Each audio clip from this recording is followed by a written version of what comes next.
لوگوں کے کانوں میں ابھی نہیں پڑی بات، اما حلیمہ سعدیہ نے سن لی، انہوں نے فوراً سرکار کو چھپایا اور اس جگہ سے نکلی، اور نکلتے ہی انہوں نے کہا ایسی کی تیسی ظلم مجاز کے میلے کی، خرید و فروخت کی ضرورت ہی نہیں ہے۔ اب یہ دیکھیں جناب ابی طالب بھی یہی کام کرتے ہیں، جب جاتے ہیں شام کے سفر پہ مہینہ ڈیڑھ سفر کر کے انویسٹمنٹ کر کے اس خیال سے کہ وہاں جا کے بیچیں گے کچھ منافع آئے گا، ان کو بحیرہ راہب کہتا ہے کہ میں اس تمہارے بھتیجے میں آخری نبی کی خوبیاں دیکھتا ہوں تو مجھے ڈر ہے کہ شام میں نقصان پہنچے گا۔ وہ نہیں پرواہ کرتے نفع نقصان کی، نفع نقصان کی، میں ڈیڑھ مہینہ کس لیے لگایا ہے، میں تو پہلے ہی اسودہ حال نہیں ہوں، جہاں سے اسودگی آئے گی خوشحالی آئے گی اچھے پیسے کماؤں گا پہنچا ہوں، یہ بھی نہیں ہے کہ بھی مہینے کا سفر اور ہے۔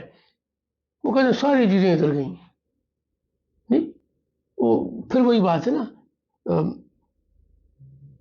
کچھ نہیں چاہیے آپ کے سوا، سب کچھ خدا سے مانگ لیا تجھ کو مانگ کر، اٹھتے نہیں ہیں ہاتھ میرے اس دعا کے بعد، مجھے اور کوئی دعا چاہیے ہی نہیں، مجھے ہر کائنات پوری مل گئی۔ تو حلیمہ سعدیہ بھی یہی کر رہی ہیں کہ ان کو نہیں پرواہ میں کس کام سے آئی تھی، وہ اپنے بیٹے کو محبت سے چھپاتی ہیں، ان کی نظروں سے پرے کرتی ہیں اور فوراً واپس اپنے علاقے میں آ جاتی ہیں۔ اب یہ واقعہ ہو گیا شک صدر کا، تو ان دونوں میاں بیوی نے سوچا کہ اب ہم کوئی رسک نہ لیں، پہلے ہی بڑے رسک ہم فیس کر چکے ہیں، اللہ نے مہربانی کی کہ ہر رسک بچتے رہے، میچور نہیں ہوا وہ رسک نہیں۔ اب انہوں نے فیصلہ کیا کہ ہم واپس کرنے جا رہے ہیں سرکاری ختم مرتبت صلی اللہ علیہ وآلہ وسلم کو آپ کی والدہ کے پاس۔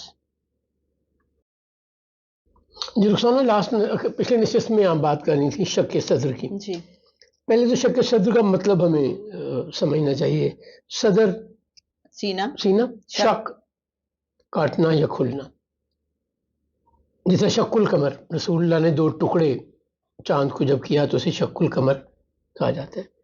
تو شک صدر پہلی دفعہ ہوا جب رسالت مآب صلی اللہ علیہ وآلہ وسلم حلیمہ سعدیہ کے پاس رہتے تھے، آپ کو اما حلیمہ کے ساتھ رہتے ہوئے کم و بیش 5 سال گزر چکے تھے جب یہ واقعہ ہوا جس کی ہم ڈیٹیل میں بات کر چکے ہیں۔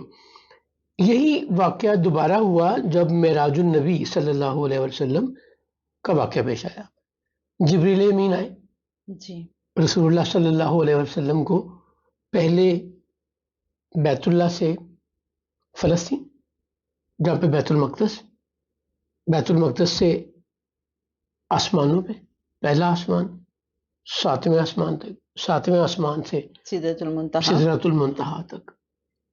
تو یہ اس سارے سفر سے پہلے رسالت مآب صلی اللہ علیہ وسلم کا سینہ ایک دفعہ پھر چاک کیا گیا جی۔ اب کیوں چاک کیا گیا، مطلب یہ سمجھنے کی بات ہے۔ پہلے تو رسالت مآب صلی اللہ علیہ وسلم کو اللہ کریم نے وہ ذمہ داری دینی تھی جو جسے ہم نبوت کہتے ہیں، ختم نبوت کہتے ہیں، تو اس کے لیے اس جسم کو پریپیئر کیا گیا، اس کنٹینر کو پریپیئر کیا گیا۔ اب رسالت مآب صلی اللہ علیہ وآلہ وسلم اللہ کریم کو دیکھنے جا رہے ہیں، خالق کو۔ یہ وہ کام ہو رہا ہے جو اس سے پہلے کبھی نہیں ہوا اور نہ کبھی جو اس کے بعد کبھی ہوگا، یہ ہو سکتا ہے۔ وہ قرآن کریم اس سچویشن کو کیا کہتا ہے، فقاب قوسین او ادنا، 2 کمانوں کے درمیان کا فاصلہ نہیں بلکہ اس سے بھی کم یا اس سے بھی کم۔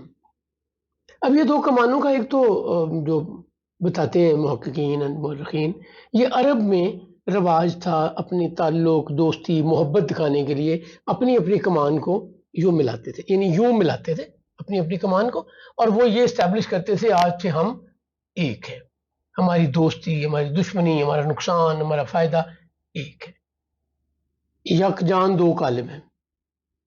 دوسرے اگر میں عام زندگی میں سمجھنے کے لیے، پلیز لٹرل معنوں میں نہیں، سمجھنے کے لیے، ہم جس سے بہت محبت کرتے ہیں اسے گلے ملتے ہیں۔ میں پھر کہہ رہا ہوں، میں لٹرل معنوں میں نہیں کہہ رہا، میں نے قطعاً نہیں کہا کہ رسالت مآب صلی اللہ علیہ وسلم اور اللہ کریم گلے ملے اور کوئی ہمارے تصور میں اللہ کا جسم انسانوں کی طرح کا آئے، میں یہ نہیں کہہ رہا، میں صرف تعلق کو سمجھانے کی بات کر رہا ہوں کہ جس طرح ہم بہت تعلق میں کسی سے ملتے ہیں تو ہاتھ ملاتے ہیں، اور جس سے تعلق بہت زیادہ ہوتا ہے اسے ہم گلے ملتے ہیں، یعنی قربت کا احساس یا قربت کی ایکسپریشن کو یہاں پہ اللہ کریم نے فقابہ قوسین او ادنا میں ایکسپریس کیا۔ تو جب اللہ کریم سے ملنا تھا نا، جس طرح رسالت مآب صلی اللہ علیہ وسلم پہ پہلی وحی اقرا بسم ربک الذی خلق نازل ہوتی ہے، تو آپ گھر آتے ہیں بوجھل قدموں سے، چھوٹے چھوٹے قدم لے کے، آپ پہ اللہ کے کلام کی ہیبت ہے، آپ کہتے ہیں مجھے سردی لگ رہی ہے، مجھے کمبل اڑا دو سیدہ خدیجہ الکبریٰ سلام اللہ علیہا سے، تو وہ اللہ کا جلال ہے۔ نہیں تو اب چونکہ اللہ سے اللہ کو دیکھنا ہے، ان آنکھوں سے دیکھنا ہے۔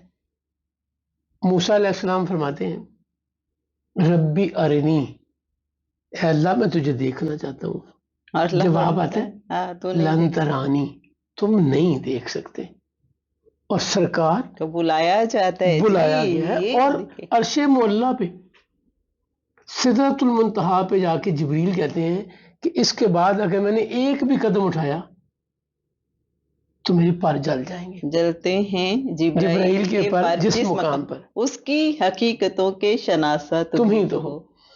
پھر سرکار اسی خیال میں احترام میں اپنی جوتی اتارنا چاہتے ہیں، تو غیب سے آواز آتی ہے میرے بندے میرے محبوب جوتوں سمیت آئیے۔ اور وہاں فرمایا گیا اتار دو جوتی۔ جی جی جی وہ اچھا، میں چونکہ ہاں جی جی جی اوکے۔ میرا کچھ پرسپیکٹو تھوڑا ڈفرینٹ ہے، سو سرکار جبریل امین جہاں کہہ رہے ہیں کہ میرے پر جل جائیں گے، وہاں سرکار کو حکم دیا جا رہا ہے کہ جوتوں سمیت آئے۔ تو شق صدر کا واقعہ دوبارہ بھی ہوا۔ اب ہم واپس آتے ہیں حضور کے بچپن پہ۔ ایک اور بڑا مزیدار واقعہ ہوا اس سے پہلے۔ یہ وہ زمانہ ہے جب ہر شہر میں ہر گاؤں میں مارکیٹ نہیں ہے، جی میلوں کا رواج ہے، اور میلے ڈیسائیڈڈ ہے، یعنی ذی الحج کے پہلے 8 دنوں میں یہاں پہ لوگ آئیں گے، تاجر آئیں گے، شاعر آئیں گے اپنا کلام سنائیں گے، فنکار آئیں گے اپنے اپنے فن کا مظاہرہ کریں گے، کوئی تلواریں چلا کے دکھائے گا، کوئی اور جگلری بھی کرتے ہوں گے۔ جی وہیں پہ قیافہ شناس بھی آتے ہیں، ان کا اپنا بزنس ہے، وہ بچوں کو دیکھ کے، کسی کے پاؤں دیکھ کے، کسی کی شکل دیکھ کے، کسی کے ہاتھ دیکھ کے ڈفرینٹ پروفیسیز کرتے ہیں، بتاتے ہیں کہ اس بچے کا مستقبل کیا ہوگا، جی آنے والے دور میں کیا ہونا ہے۔ ٹھیک ہے۔ اچھا اب وہ یہ زمانہ ڈی این اے کا زمانہ بھی نہیں ہے جو آج ہے، تو وہ شکلیں دیکھ کے بتاتے ہیں یہ اپنے دادا سے ملتا ہے، یہ اپنے پردادا سے ملتا ہے، اس کے پاؤں اس کے پاؤں جیسے ہیں، اس کے ہاتھ اس کے ہاتھ جیسے ہیں۔ سرکار ختمی مرتبہ صلی اللہ علیہ وسلم کے مکہ میں ایک دفعہ قیافہ شناس ہے، وہ بڑی شہرت رکھتے تھے اپنے ہنر میں، تو انہوں نے کہا کہ اس بچے کے پاؤں ابراہیم علیہ السلام کے پاؤں سے جتنے اس بچے کے ملتے ہیں کسی اور کے نہیں ملتے۔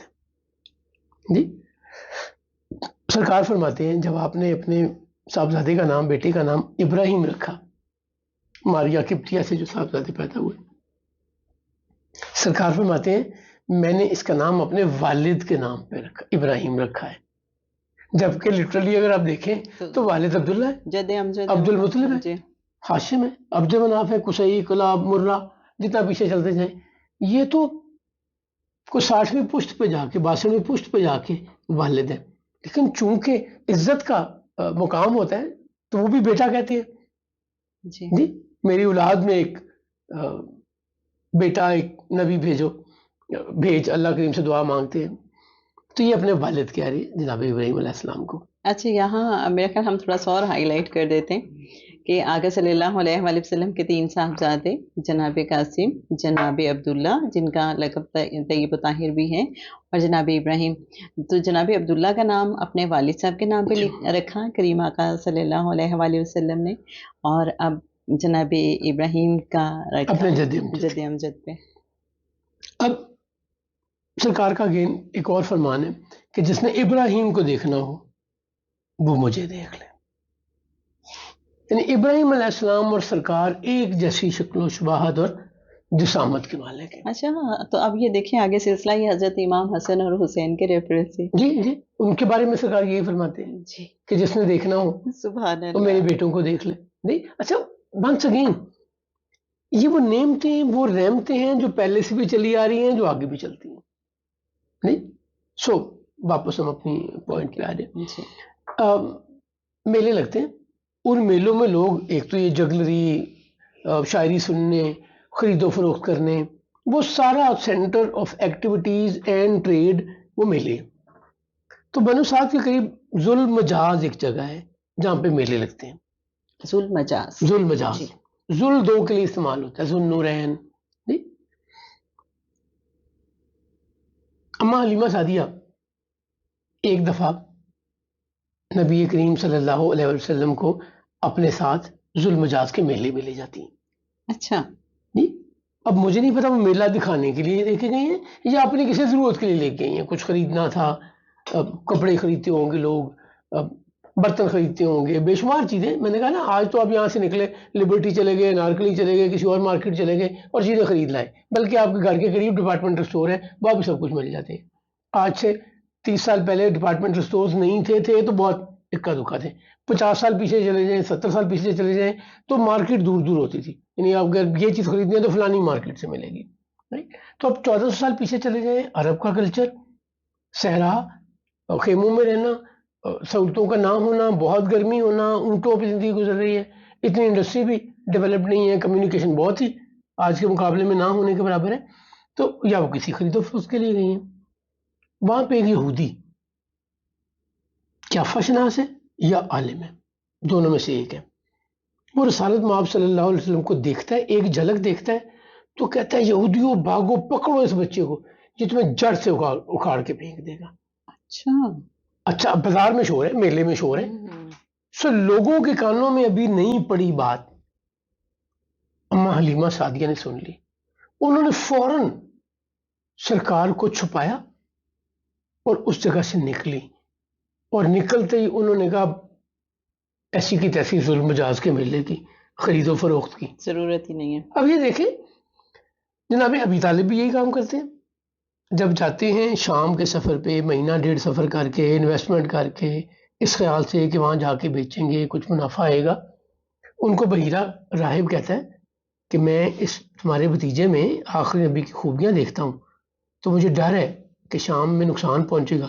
وہ نہیں پرواہ کرتے نفع نقصان کی میں 1.5 مہینہ کس لیے لگا ہے میں تو پہلے ہی اسودہ حال نہیں ہوں یہاں سے اسودگی آئے گی خوشحالی آئے گی اچھے پیسے کماؤں گا پہنچا ہوں. یہ بھی نہیں ہے کہ بھی مہینے کا سفر اور ہے. وہ کہتے ہیں ساری چیزیں ادھر گئیں. نہیں وہ پھر وہی بات ہے نا کچھ نہیں چاہیے آپ کے سوا سب کچھ خدا سے مانگ لیا تجھ کو مانگ کر اٹھتے نہیں ہیں ہاتھ میرے اس دعا کے بعد مجھے اور کوئی دعا چاہیے ہی نہیں مجھے ہر کائنات پوری مل گئی. تو حلیمہ سعدیہ بھی یہی کر رہی ہیں کہ ان کو نئی پرواہ میں کس کام سے آئی تھی وہ اپنے بیٹے کو محبت سے چھپاتی ہیں ان کی نظروں سے پرے کرتی ہیں اور فوراً واپس اپنے علاقے میں آ جاتی ہیں. اب یہ واقعہ ہو گیا شک صدر کا. تو ان دونوں میاں بیوی نے سوچا کہ اب ہم کوئی رسک نہ لیں پہلے ہی بڑے رسک ہم فیس کر چکے ہیں. اللہ نے مہربانی کی کہ ہر رسک بچتے رہے میچور نہیں ہوا وہ رسک. جی اب انہوں نے فیصلہ کیا کہ ہم واپس کرنے جا رہے ہیں سرکاری ختم مرتبت صلی اللہ علیہ وسلم کو آپ کی والدہ کے پاس. سو انہوں نے رسول اللہ کو لیا اور مکہ آ گئے اور آ کے سیدہ کو کہتے ہیں کہ ہم آپ کا بیٹا واپس کرنے آئے ہیں. آج کے لیے اتنا ہی. انشاءاللہ اگلی نشست میں فردر بات کریں گے. اللہم صلی علی سیدنا و مولانا محمد معدن الجود والکرم علی آلہ و صحبہ وبارک وسلم.